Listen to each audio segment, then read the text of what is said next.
그리고 화면을 꺼도 소리는 계속 나옵니다. 안녕하세요, 랩터입니다. 오늘은 갤럭시 S24 FE 사자마자 해야 할 설정 20가지에 대해서 알려드리겠습니다. 최대한 S24 FE에 새롭게 추가된 기능으로 챕터를 구성했고요. 그리고 초보자분들을 위한 기본적인 설정들도 함께 알려드리니까 하나씩 보면서 따라 하시면 됩니다. 갤럭시를 오랫동안 사용하신 분들은 챕터를 만들어 두었으니까요. 보고 싶은 부분만 골라서 보셔도 됩니다. 그럼 지금부터 자세하게 살펴보겠습니다. 첫 번째로 디스플레이 설정입니다. 먼저 설정에서 디스플레이로 들어가서 다크 모드를 바로 설정을 하셔도 되고요. 그리고 바로 밑에 있는 다크 모드 설정으로 들어가서 예약 시간에 켜기를 켜서 1몰에서 1출까지 또는 직접 설정해서 시간을 설정해서 사용하시면 됩니다. 그리고 편안하게 화면 보기를 켜면 블루라이트를 줄여주기 때문에 눈을 보호할 수 있고요. 최적화 기능도 있지만 직접 설정으로 내가 원하는 색온도를 맞춰줄 수 있습니다. 그리고 화면 자동 꺼짐 시간은 기본 설정이 15초로 되어 있을 겁니다. 그러면 화면이 너무 빨리 꺼지기 때문에 불편할 수 있으니까 시간을 늘려서 사용하시면 되고요. 일단 저는 5분으로 하고 사용을 하겠습니다. 그리고 사용 중일 때 화면 켠 채로 유지를 켜놓으면 내가 화면을 주시하고 있을 때는 화면이 꺼지지 않고요. 그리고 시력이 좋지 않은 분들이나 어르신들 같은 경우에 쉬운 사용 모드를 설정해서 사용할 수 있습니다. 단순히 이 글자 크기만 조절하는 것보다 더 좋은 것은 이 스마트폰에서 볼 수 있는 거의 모든 글자를 크게 볼 수 있게 해주고요. 그리고 홈화면에 있는 돋보기를 사용하면 시력이 좋지 않은 분들이나 생맹이 있는 분들도 편하게 글자를 볼 수 있습니다. 두 번째로 꺼야 되는 설정입니다. 자동 회전이 불편한 분들은 빠른 설정창에서 자동 회전을 꺼주시면 되고요. 그리고 설정에서 유용한 기능으로 들어가서 모션 및 제스처로 들어갑니다. 여기서 휴대전화 들 때 알림, 제스처로 소리 끄기, 그리고 손으로 밀어서 캡처를 끄고 사용하셔도 되고요. 그리고 홈화면에서 맨 좌측으로 넘기다가 간혹 이런 연결 화면이 나오면 급할 때는 정말 귀찮거든요. 번거롭기도 하죠. 이 기능을 끌 수 있습니다. 홈화면에서 이렇게 한번 꼬집으면 홈화면 설정이 나오는데요. 여기서 맨 좌측 페이지로 가서 기능을 꺼주시면 되고요. 이렇게 하고 다시 해보면 너무 가지지 않는 것을 볼 수 있죠. 세 번째로 달라진 잠금 화면 날씨 효과입니다. 기본적으로 비가 오거나 눈이 내리는 효과는 모두 알고 계신 기능이죠. 기존 대비 새롭게 추가된 효과는 아침, 낮, 저녁, 밤으로 변경되는 것이 추가가 되었고요. 제가 기본적으로 아침, 낮, 저녁에 대한 변화를 관찰해 봤는데요. 색감이 조금씩 바뀌었고요. 그리고 이 햇살의 위치가 계속 바뀌는 것을 볼 수 있었습니다. 물론 사진마다 조금씩 효과가 다릅니다. 혹시나 설정하는 것을 모르는 분들을 위해서 한 번 더 알려드릴게요. 전보다 더 간편해졌고요. 설정으로 들어가서 배경화면 및 스타일로 들어갑니다. 여기서 배경화면 변경으로 들어가서 날씨 및 시간으로 들어가시면 되고요. 그리고 내가 원하는 사진을 선택해 주시면 됩니다. 그리고 추가로 시계의 색상이나 글꼴을 바꿀 수 있고요. 그리고 맨 하단에 보면 이 날씨 정보 표시를 켜놓으면 여기 간편하게 날씨와 기온을 알 수 있습니다. 그리고 완료하면 항상 완료를 눌러 주셔야 되고요. 네 번째로 AOD입니다. S24 FE는 풀스크린 AOD를 지원하지 않습니다. 다만 기본적인 AOD는 사용할 수 있고요. 초기 설정이 이렇게 터치를 해야 AOD 화면을 볼 수 있게 되어 있는데요. 터치하지 않고 계속 보려면 설정으로 들어가서 잠금 화면 및 AOD로 들어갑니다. 여기서 AOD로 들어가서 표시할 시간으로 들어갑니다. 그러면 현재는 화면을 누르면 표시로 설정이 되어 있고요. 자동 항시 표시, 그리고 특정 시간에만 표시, 새 알림을 받으면 표시, 이 네 가지 중에 선택을 하시면 되고요. 일단 저는 자동으로 설정을 하겠습니다. 자동은 가방이나 주머니, 그리고 밤에는 AOD가 꺼집니다. 다섯 번째로 돌비 애트모스 켜기입니다. 일단 빠른 설정창을 내려서 보면 돌비 애트모스가 있는데요. 길게 눌러서 설정으로 들어갑니다. 여기서 일단 사용 중으로 변경을 하시고요. 그리고 뒤로 가기를 눌러주면 됩니다. 여기에 보면 이 음질 최적화 기능이 있는데요. 본인의 나이대에 맞게 설정해서 사용하시면 유무선 이어폰 착용 시 음질을 최적화해 줍니다. 여섯 번째로 배터리 보호 설정입니다. 이 기능을 사용하려면 설정에서 배터리로 들어가서 배터리 보호로 들어갑니다. 여기서 사용 중으로 변경해 주시고요. 세 가지 설정 중에 선택해서 사용하시면 됩니다. 기본은 100% 완충 후에 계속 100%를 유지하는 것이 아니라 95% 이하로 떨어지면 다시 충전을 하는 것이고요. 그리고 최적화는 기본과 최대를 자동으로 해주는 기능입니다. 그리고 최대는 80%까지만 충전을 해줍니다. 저는 그냥 기본으로 놓고 사용하겠습니다. 7번째로 간편 전화 받기 기능입니다. 이 기능은 원UI 6.11에 새롭게 들어간 기능이고요. 먼저 전화 앱으로 들어가서 우측 상단에 더보기를 눌러서 설정으로 들어갑니다. 여기서 전화 받기 및 전화 끊기로 들어가면 이렇게 두 가지가 새롭게 생긴 것을 볼 수 있죠. 먼저 전화 받기 제스처를 눌러서 보면 드래그와 한 번 누르기 둘 중에 선택을 할 수 있습니다. 한 번 누르기를 선택을 하게 되면 전화가 왔을 때 통화 버튼을 한 번만 누르면 됩니다. 상당히 간편해졌고요. 드래그 할 필요 없이 바로 받을 수 있어서 괜찮은 기능 같습니다. 하지만 주머니나 가방에 넣어둘 때 오터치로 인해서 받을 가능성이 있어서 이 기능은 본인의 사용 환경에 따라서 사용하시면 될 듯 하고요. 그리고 이 스피커 전화 받기 기능도 정말 많은 분들이 기다렸던 기능이 아닐까 그런 생각이 듭니다. 그래서 이번에 들어간 기능 같은데요. 이렇게 설정을 켜고 전화가 오면 자동으로 스피커 받기가 됩니다. 8번째로 멀티태스킹 설정입니다. 기본적으로 멀티태스킹 설정은 총 4가지가 있는데요. 초기 설정이 모두 꺼져 있기 때문에 별도로 켜주셔야 됩니다. 먼저 설정에서 유용한 기능으로 들어가서 실험실로 들어갑니다. 여기서 모든 앱에서 멀티 윈도우 지원을 켜주시면 되고요. 멀티태스킹이 지원되지 않는 앱도 되도록 해주는 기능이니까 꼭 켜고 사용하시는 것을 추천드립니다. 그리고 다시 나와서 멀티 윈도우로 들어가서 3가지 모두 켜주시면 되고요. 이렇게 하고 하단에서 위로 올리면 바로 멀티태스킹을 사용할 수 있습니다. 그리고 가운데를 눌러서 상하도 바꿔줄 수 있고요. 9번째로 알림 내용 숨기기 설정입니다. 설정에서 알림으로 들어갑니다. 여기서 잠금 화면 알림으로 들어가서 보면 기본적으로 알림 내용 표시로 되어 있어서 내 알림을 다른 사람이 보기가 쉽겠죠. 그래서 알림 내용 숨기기로 선택을 하시면 잠금 화면에서 알림 아이콘만 뜨고 내용은 표시되지 않고요. 그리고 알림 팝업 스타일로 들어가서 엣지 라이팅 스타일도 설정을 할 수 있습니다. 저는 항상 프리즘을 사용했기 때문에 프리즘으로 설정을 하고요. 그리고 고급에서 넓이도 바꿔줄 수 있고요. 10번째로 카메라 설정입니다. 일단 카메라 앱을 켜서 좌측 상단의 설정으로 들어갑니다. 여기서 인텔리전트 최적화로 들어가서 화질 최적화를 선택하시면 되고요. 장면별 최적 촬영 기능을 사용하고 싶다면 켜고 사용하셔도 됩니다. 그리고 고급 동영상 옵션에 보면 HDR10 플러스 동영상이 꺼져 있는데요. 촬영한 영상을 HDR로 보고 싶다면 켜고 사용하시면 됩니다.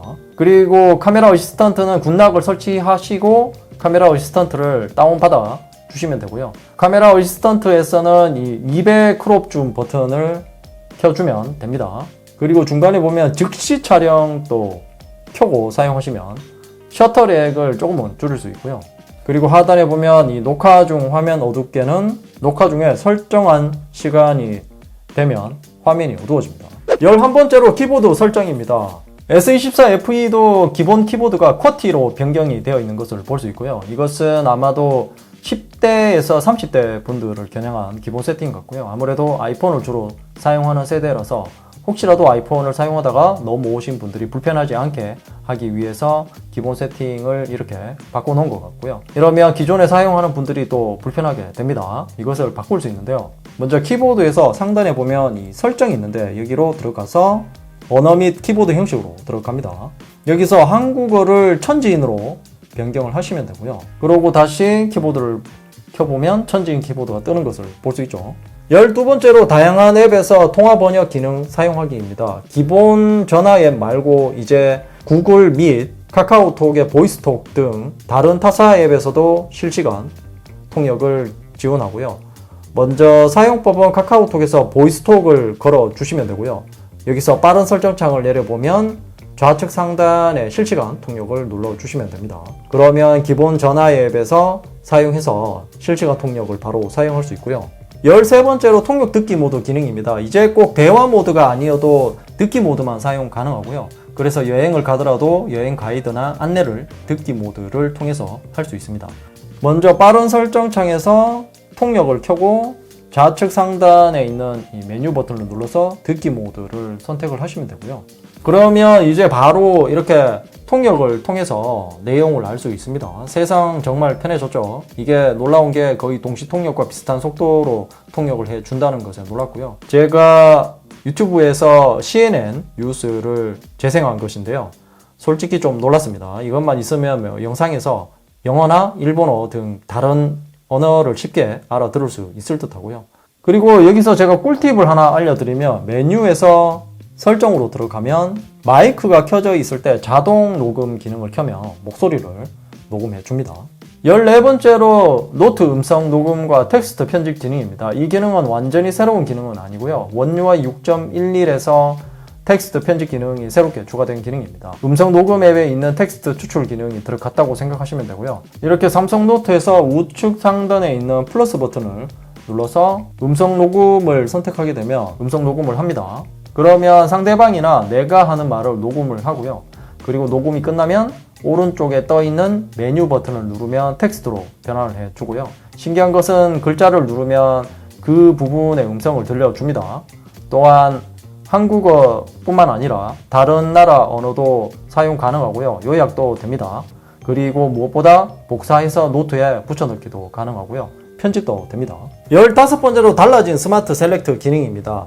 이번 원UI 6.11에서 개선이 된 기능이고요. 엣지 패널에서 스마트 셀렉트를 누르면 화려한 효과를 내면서 켜집니다. 그리고 여기서 내가 원하는 부분을 선택하면 하단에 여러가지 기능들이 뜨는 것을 볼 수 있죠.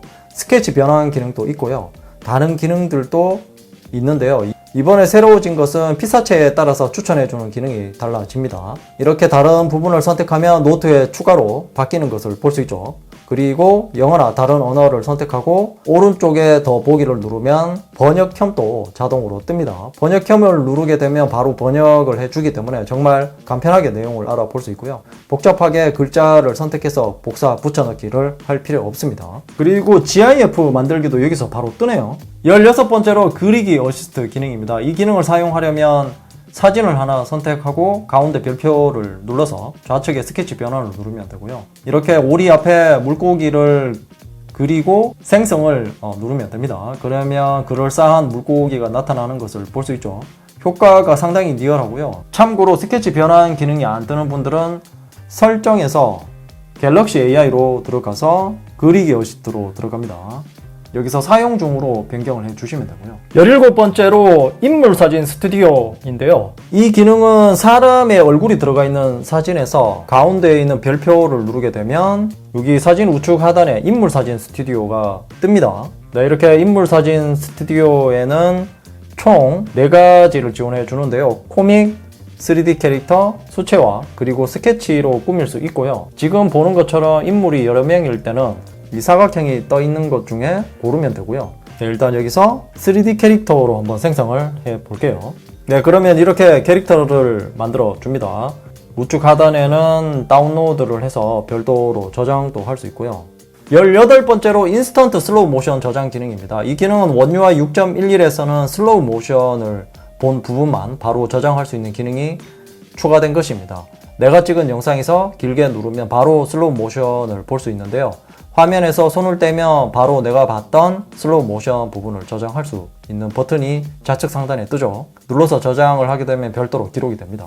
19번째로 삼성 인터넷 백그라운드 재생입니다. 이 기능은 삼성 인터넷에서 영상을 재생할 때 홈으로 나와도 소리는 계속 재생이 되고요. 심지어 화면을 꺼도 소리는 계속 나옵니다. 마치 유튜브 프리미엄 기능과 동일하게 사용할 수 있고요. 이 기능을 사용하려면 삼성 인터넷 우측 하단의 메뉴로 들어가서 설정으로 들어갑니다. 여기서 유용한 기능으로 들어가서 백그라운드 재생을 켜주시면 되고요. 이렇게 유튜브에서 제가 만든 영상을 켜고 홈으로 나와도 소리가 계속 나오죠. 그리고 화면을 꺼도 소리는 계속 나옵니다. 20번째로 빠른 동영상 탐색 기능입니다. 이 기능은 내가 찍은 동영상이나 영상 파일을 삼성 비디오 플레이어로 재생할 때 사용할 수 있는 기능인데요. 기존에는 빠르게 보려면 화면을 터치한 상태에서 이렇게 좌우로 스와이프를 해서 볼 수 있었는데요. 그런데 이게 조금 불편하긴 했습니다. 그런데 이번에 유튜브처럼 이렇게 두 번 두드리면 5초 앞으로 넘겨지거나 뒤로 5초씩 되돌릴 수 있고요. 정말 편해졌습니다. 물론 이 좌우로 스와이프 하는 기능도 그대로 사용할 수 있습니다. 그리고 참고로 꿀팁 기능을 하나 알려드리면 갤러리에서 영상을 재생할 때 비디오 플레이어 앱을 켜려면 우측 상단에 있는 더보기로 들어가서 이 비디오 플레이어에서 열기를 눌러야 되거든요. 이게 불편하기 때문에 지금 보시는 것처럼 동영상 재생을 누르면 바로 비디오 플레이어 앱을 사용할 수 있게 할 수 있습니다. 먼저 갤러리 앱에서 우측에 있는 이 메뉴 버튼을 눌러서 설정으로 들어갑니다. 여기서 갤러리 정보로 들어가서 이 버전 부분을 계속 연타를 해줍니다. 그러면 이렇게 갤러리 랩스가 켜졌다는 메시지가 영어로 뜨고요. 그러고 나서 다시 나가면 맨 하단에 이 갤러리 랩스가 켜진 것을 볼 수 있죠. 여기로 들어가서 원 UI 3에 있는 이 항목을 꺼주시면 됩니다. 그러면 이제 갤러리에 있는 영상을 선택하면 이렇게 동영상 재생 버튼이 뜨는 것을 볼 수 있죠. 네, 그럼 이제 정리를 해보겠습니다. S24 FE에도 갤럭시 AI 기능이 그대로 들어가서 상당히 유용했고요. 재미로 하는 사진 편집은 물론 실생활에서도 자주 사용하는 기능들도 있어서 편리해졌습니다. 그래서 제가 만든 영상을 보면서 하나씩 따라 하시면서 잘 활용해 보시기 바랍니다. 이상으로 갤럭시 S24 FE 사자마자 해야 하는 설정들을 알아봤습니다. 궁금한 점이 있다면 댓글로 남겨주시고요. 이 영상이 도움이 되었다면 좋아요, 구독하기, 그리고 알림 설정도 잊지 마세요. 랩터야, 이제 뭐 보는데 너? 좌측은 최신 영상이고 우측은 랩터가 픽한 영상이야. 랩터가 골라주는 영상 볼 거야. 최신 영상 볼 거야.